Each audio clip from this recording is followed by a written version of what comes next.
کیا اپنے گھر میں اپنی فوٹو لگا سکتے ہیں؟ بہت سے لوگ فریم میں کر کے اور اپنے گھر میں فوٹو وغیرہ لگاتے ہیں۔ تو معزز سامعین، میں آپ کو بتا دوں، تصویر لگانا، تصویر بنوانا، تصویر کھنچوانا، تصویر کھینچنا یہ مطلق حرام ہے۔ اس پر سارے علماء کا اجماع ہے اور سب کے یہاں پر اس کا کوئی جواز نہیں ہے۔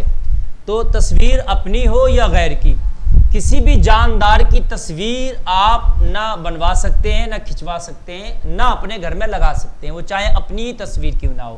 عام طور سے دیکھا گیا ہے کہ اپنے گھروں میں تصویریں خاص کر اپنی تو لگائی لی جاتی ہے نہیں، جس گھر میں تصویر ہے جاندار کی وہاں پر رحمت کے فرشتے نہیں آتے، کیونکہ پوجا کا جو معاملہ، غیر اللہ کی عبادت کا جو معاملہ شروع ہوا وہ تصویر سے ہی شروع ہوا۔ جب پہلے شیطان نے لوگوں کو تصویر کی طرف پوجا کی اور عبادت کی طرف رغبت دلائی تو یہ دکھایا کہ تمہارے جو پرخ تھے، تمہارے جو بزرگ تھے، بوڑھے تھے، تمہارے جو بڑے تھے، جو تمہارے پہلے تھے وہ گزر گئے، بڑے اچھے نیک لوگ تھے وہ، اور وہ بہت اچھے لوگ تھے، بہت نیک لوگ تھے، کیوں نہ ان کی تصویریں بنائیں اور آپ ان کی زیارت کریں۔ تو لوگوں کی بات سمجھ میں آئی، ان کی تصویریں بنائیں اور زیارت کے لیے لوگوں نے رکھ لی گھر پر۔ پھر وہ عزت کا باعث بنتی رہی ہے، ہمارے فلاں اتنے اچھے تھے، فلاں اتنے اچھے تھے، فلاں اتنے اچھے تھے۔ وہ عزت کا باعث بنتے بنتے بنتے بنتے لوگ اتنی عزت کرنے لگے کہ ان تصویروں کی پھر وہ پوجائیں کرنے لگے، ان کی عبادت کرنے لگے۔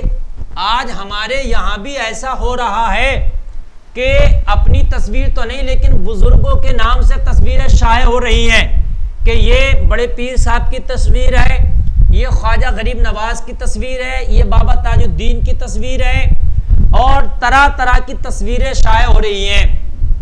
یہاں تک کہ ایک صاحب کو تو میں نے دیکھا امام حسین تک کی تصویر اس کے پاس تھی اور وہ دعویٰ کر رہا تھا یہ امام حسین کی تصویر ہے۔ یہ بالکل غلط ہے، امام حسین کی تصویر تو ہو ہی نہیں سکتی، اس وقت تو کوئی تصور ہی نہیں تھا کیمرے کا یا تصویر کا۔ تو آج بہت سے لوگ کیا ہے، پیر ولیوں کی تصویریں جو مصنوعی ہوتی ہیں، یعنی حقیقت میں ان کی نہیں ہوتی ہیں لیکن ان کے نام کی طرف موسوم کر کے ان کو بنا دیا جاتا ہے، یہ بڑے پیر صاحب کی، یہ فلاں صاحب کی، یہ فلاں صاحب کی۔ تو کسی کے کارخانے میں، بہت سے لوگوں کے آفس میں، گھروں میں وہ تصویریں رکھی ہوتی ہیں، باضابطہ طور سے میں نے ان پر پھولوں کے گجرے بھی چڑھائے ہوئے دیکھے۔ یار یہ تو بالکل مشرکوں جیسے معاملات ہو گئے۔ یار یہ کام مشرکوں کا بھی ہے کہ وہ مورتیوں پر، تصویروں پر گجرے چڑھاتے ہیں، اور ہم نے بھی کیا کیا کہ وہ تصویر پر گجرا چڑھانا شروع کر دیا۔ ایک تو وہ اوریجنل تصویر نہیں ہے، اوریجنل تصویر کا بنوانا بھی اگر حقیقت میں بھی بڑے پیر صاحب کی وہ تصویر ہوتی، اگر اوریجنل بھی خواجہ غریب نواز کی تصویر ہوتی، اگر اوریجنل بھی بابا تاج الدین کی وہ تصویر ہوتی، تب بھی حرام تھا اس کو لگانا، رکھنا، بنانا، دیکھنا یا اس پر گجرا چڑھانا، یہ تب بھی حرام تھا۔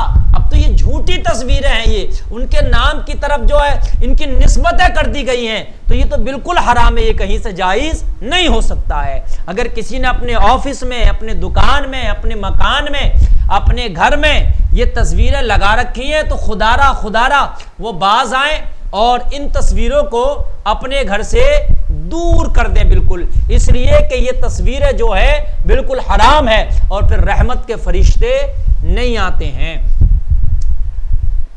اس سے جو ہے گھر کی برکتیں بھی ختم ہوتی ہیں، تو اس کا خاص خیال رکھیں۔